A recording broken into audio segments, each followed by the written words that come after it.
Do not strive for perfection in your fitness journey. It is only going to slow you down. Now, let me explain exactly what I mean.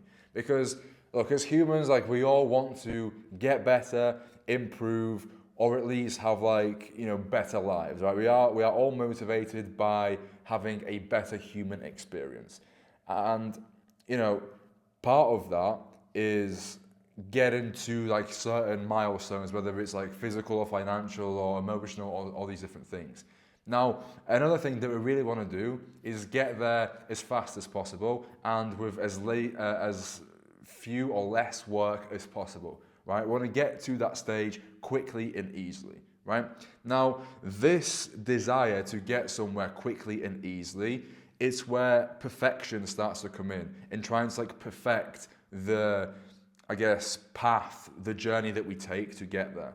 And anything that we see as being imperfect and not optimized, we don't really look at with, like, a positive outlook, okay? Now, this is all well and good, right? Assuming you can, like, maintain this perfect optimized strategy journey to get to that desired goal, then great. But let's be honest, right? In real life, you can't always guarantee that. And frankly, for the most part, you cannot even guarantee that, okay? Most of the time, you'll be making strides towards your goal, in this case, obviously your fitness goals, in an imperfect environment. So if you therefore have this, like, perfectionism mindset where, like, your nutrition has to be optimized, your training plan has to be optimized, you have to know that you are doing the best, like, scientifically approved thing to get to that goal, to the fitness goal, then what that's going to mean is that for, like, 90 out of 100 days, you'll just say to yourself, well, I'm not doing the optimized thing. And if you only allow yourself to, I guess, make strides towards your goal under those perfect conditions, otherwise you believe you're, like, wasting time, well then for those 90 days out of 100, you won't be making any progress, right? And there's only going to be, like, 10 days where you are. So this is why having this perfectionism mindset is so detrimental. And it's so much more valuable just to put the work in, even under imperfect conditions. So what do I mean by that?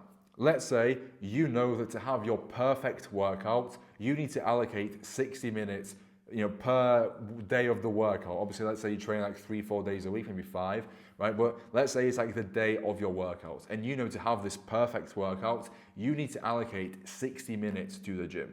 But then suddenly, like, last minute, something comes up, whether it's like a work thing or a family thing, no matter what the situation is, like, something comes up last minute, and because of that thing, you can no longer allocate 60 minutes to the gym, to the workout. Now, the person who has this perfectionism mindset and is therefore over the long term going to make worse progress will say to themselves, okay, I cannot get this 60-minute session in, so I won't go to the gym, because at that point I'll be operating under imperfect conditions, and at that point it's a waste of time.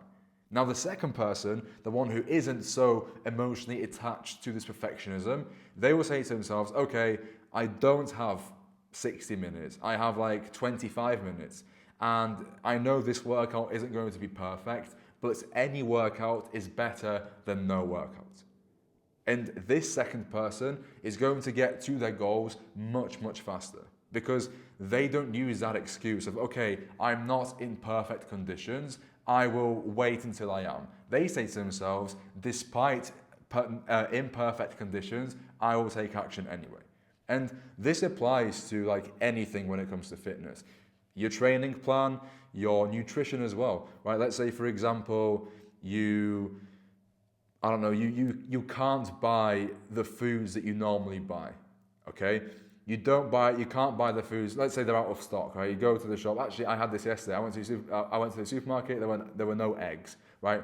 Let's say eggs are like a really important part of your diet, which actually they should be, they're a great source of protein and very good for you. But let's say, you have this like super regimented nutrition plan, and you know that it's optimized to get you to your fitness goals. And let's say, like I say, for some reason, there's stuff, or like one or two things, or even like a lot of things are out of stock on that particular day, and you can't buy your weekly grocery shop as you normally would. Again, person one who is so emotionally attached to the perfectionism will say to himself, okay, well, there's no point then. Like, I can't get this optimized food shop done. So I'm just gonna like completely go off the scales and buy like all the like junk food or the things that I ate in the past, because if I can't be perfect, I might as well just go back to what I was doing before. Whereas person two will just substitute those items that he can't buy with like the best possible alternative at the time. And again, their diet as a result for that next week won't be 100% perfect optimized, but it will still be far better than what they were eating before. And again, in this scenario, person two will make far better progress over the long term. So this is why not attaching yourself to like this perfectly optimized, scientifically backed, approved routine is so important. It's why you should just learn to take action even when it's imperfect. Do the workout even if it's not optimized. Have that nutrition plan even if it's not optimized, because taking one step forward every single day instead of like the 5 or 6 that you could have with an optimized routine is far better than taking, let's say, 5, 6 steps forward one week, and then for the next 3, 4 weeks you take no steps forward or even take steps back because you can't be perfect. So just relax when it comes to like your nutrition and your fitness. Do the best that you can given your circumstances. Obviously, put the work in to try to improve your knowledge and improve your understanding so that you can make better decisions when it comes to your health and fitness on a more consistent basis. And then if you do that, obviously your results will be even better. So I hope this helps, and I'll see you in the next one.